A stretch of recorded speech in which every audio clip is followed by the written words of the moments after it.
Let us recap.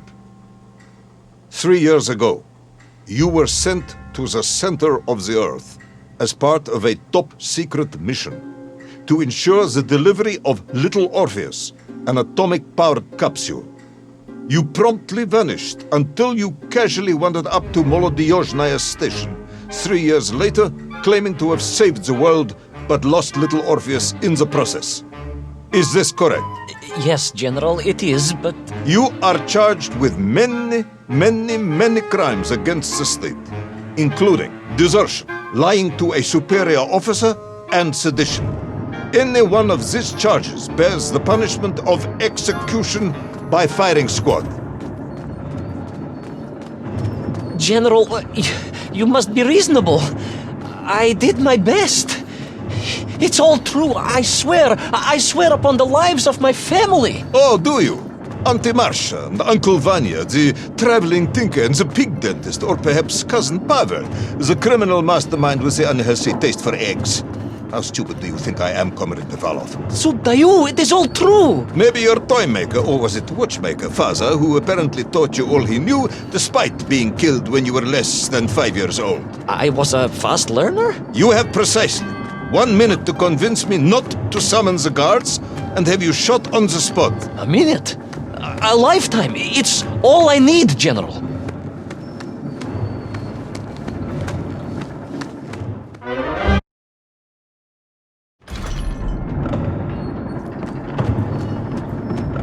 I was astounded. My father, I told you, I think I told you, he was a toy maker, and he often played with clockwork parts. Tavarish. But this made all those childhood wonders pale into insignificance. And it was fortunate indeed that my uncle... Vanya, the pig dentist? No, my other uncle, Sasha, had taken me mountaineering in the Urals during my childhood, for it was only by scaling these giant mechanical parts that I would reach Little Orpheus. Yes, I had been thinking that it seems awfully convenient that you were such an accomplished climber. I don't, however, recall any mention of this Uncle Sasha in your file. He was a very private man. A very unlikely man. That was Uncle Sasha's blessing and his curse.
Those great wheels and cogs clashed and boomed.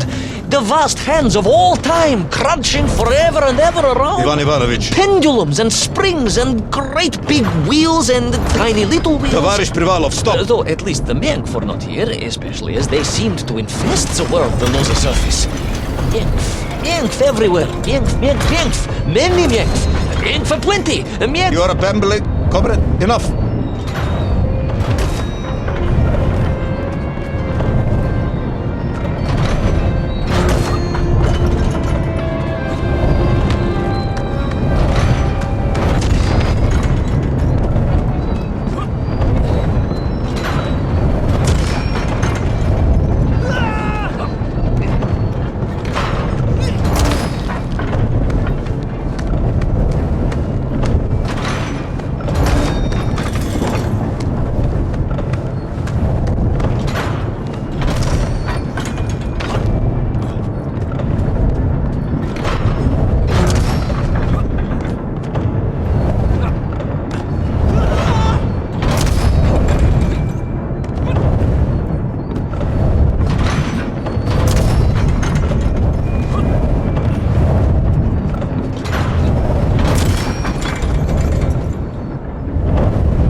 Where was Toll?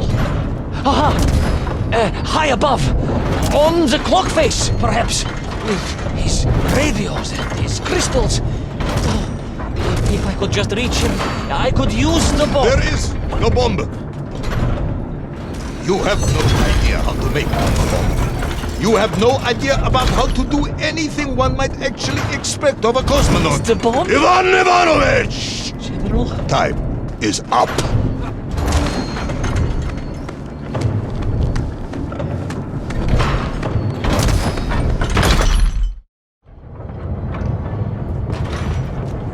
Stop talking, Tavarish.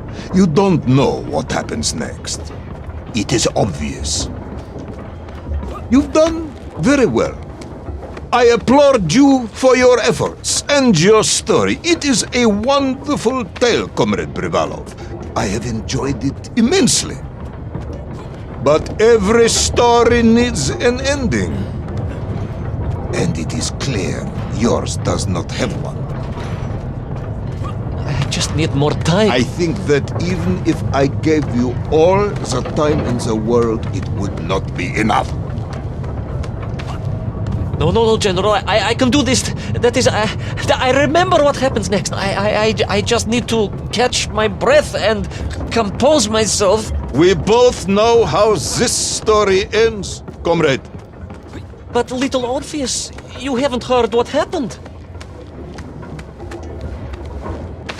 We will find out soon enough. You will be executed, and another expedition will be sent. No, you cannot. You cannot. We must never go back. You don't understand.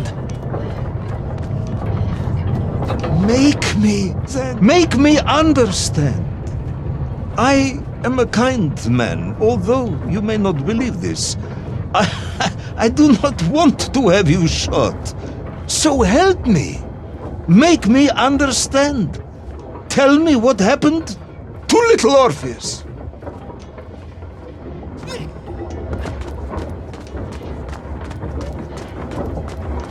It was... Ivan Ivanovich? It was... It was... No. I'm sorry, General. I'm sorry, I have no idea. You are right. I simply cannot think what happened next. It's just... a blank, General. There's nothing there. I am very tired, you see. Comrade Privalov. Ivan. You're right. It's over, General. Perhaps you would be so kind as to write to my mother for me. Of course I will. You are a kind man, as you have said. And, General... Yes, Ivan. Was it a good story? Oh, yes. It was an excellent story. Thank you, General. I am just sorry I couldn't give you an ending. Unless... General? Quiet, Tovarish. I am thinking.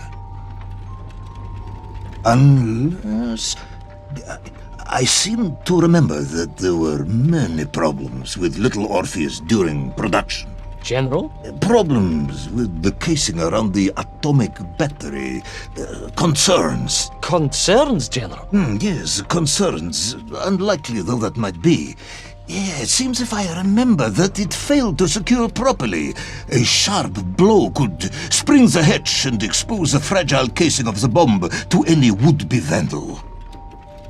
I'm not sure I follow you. A resourceful yet forgetful hero might, one would think, take advantage of that fact. But how, General? Where would I find something to strike it with? The son of a watchmaker would easily find something within a giant clock mechanism that resembled a hammer, surely. A hammer? Why, yes, General. I do remember now. I grasped the hammer-shaped thingamabob. Let's just agree it was a hammer, Ivan. Yes, of course. Let's do that. I recovered my senses, shook my head, and looked about me. In my distracted stupor, I had climbed further up the tower than I ever thought possible. In front of me was the clock face, and I gazed out through it at the sheer expanse of history. And I knew whatever happened next...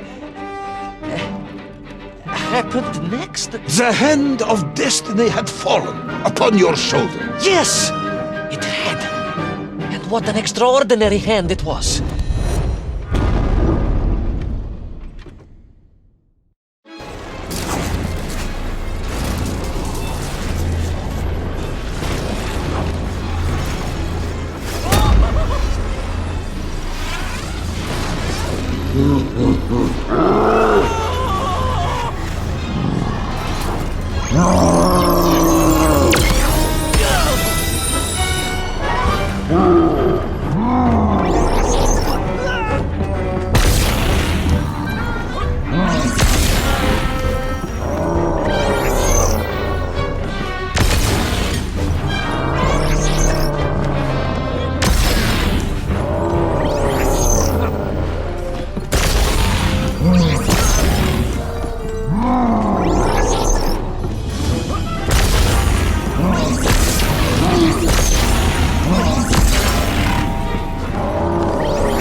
And so, Thor was defeated. Little Orpheus destroyed, the bomb lost forever. Not just that, General. In that moment, time sprung back to its proper shape, and I found myself once more in Plutonia, the start of my journey. But the wound in the interior sky was gone. The drill was gone. It was as if I had never been here. And they were nymph, free and happy, without the tyranny of toll, free to pursue their simple lives. But we can never go back? Never, General. One drill, one metal sphere, one lone cosmonaut was nearly enough to destroy time and unleash the tyrant toll upon our world. Who would think an innocuous beeping radio housed in a ball of metal could change the world so dramatically? Who indeed? But tell me, what of you? And what of your return to the surface? I stayed amongst the Myenkf for as long as I could. But I came to realize they had begun to worship me as a king. No, General. I am a good socialist and could not allow this workers' paradise to become corrupted. And so I left that wonderful land for the last time. And then? And then I walked. For 2 years I wandered, always looking for a way home, through lands and worlds almost beyond imagination.